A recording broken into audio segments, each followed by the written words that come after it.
Bonjour. La capsule d'aujourd'hui vise à vérifier la loi de Gay-Lussac, qui décrit la relation entre la pression et la température d'un gaz parfait à volume constant. Dans un ballon, on enferme une quantité de matière bien déterminée d'air, considérée comme gaz parfait. Ce dernier est relié à une interface GLX par le moyen de deux capteurs. Un capteur de pression et un autre de température. Ce qui permet de relever simultanément la pression de l'air dans le ballon et sa température. Les premières mesures doivent se faire à des températures basses.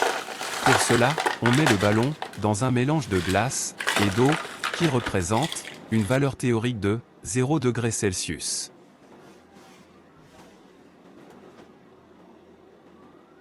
L'afficheur de l'interface GLX affiche, comme vous le voyez ici, la valeur de la température à laquelle est porté le gaz et la pression correspondante.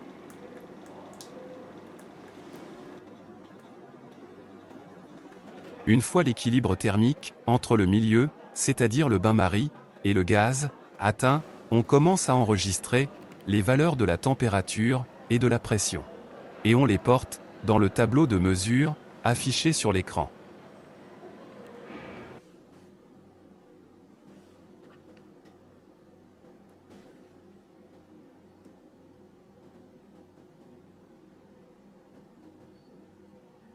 Vous pouvez remarquer que la pression augmente avec la température centésimale.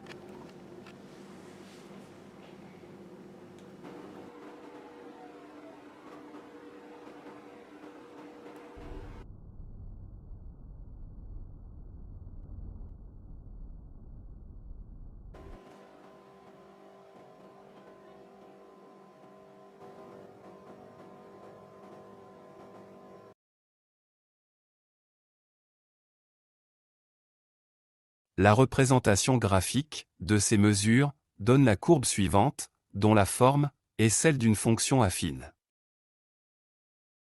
L'extrapolation de la droite coupe l'axe des températures à une valeur légèrement supérieure à -275 degrés Celsius. Et que d'autres mesures plus précises ont donné la valeur -273,15 degrés Celsius. En faisant un changement d'origine, T égale 0K égale à -273,15 degrés Celsius.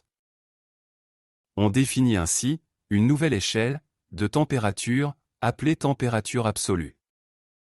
Reliée à la température centésimale en degrés Celsius par la relation T, K égale θ degrés Celsius plus 273,15.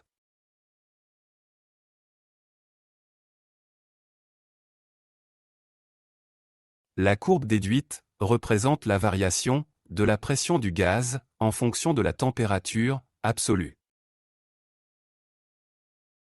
C'est une fonction linéaire qui traduit la loi de Gay-Lussac qui stipule que, à volume constant, la pression d'une certaine quantité de gaz est directement proportionnelle à sa température absolue.